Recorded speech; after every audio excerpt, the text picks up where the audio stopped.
Hey yo, what's up mga hunter? So Papa Z is back. So another content na naman po tayo. Kung may mga gusto kayong ipa-content kay Papa Z, comment down below kung content ni Papa Z yan. Alright. So tamang sando muna si Papa Z. Napakainit kasi guys. So sando-sando lang muna tayo.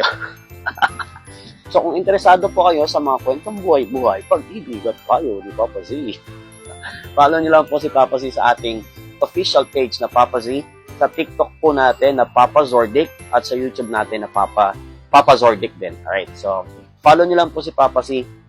Marami tayong pag-uusapan na kung ano-anong bagay tungkol sa ating buhay. Akala mo talaga. Alright, so ano ba yung topic ngayon ni Papa Z?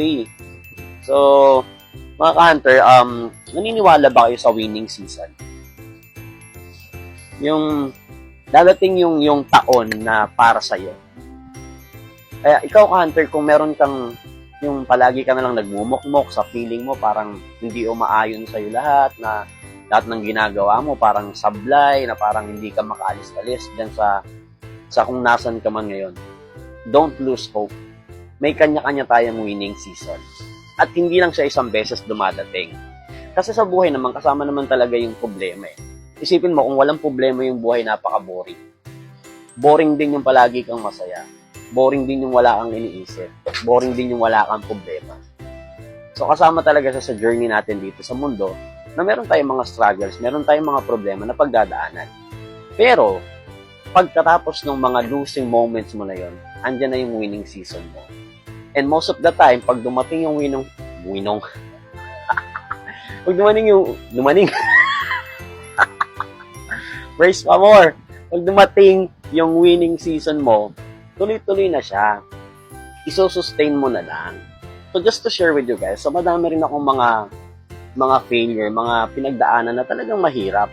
Like, lalong-lalo nung siguro mga age ko around 20 to 27 hanggang 28, mga ganon. So late na lang ako kasi nag-ayos ng buhay. Late talaga.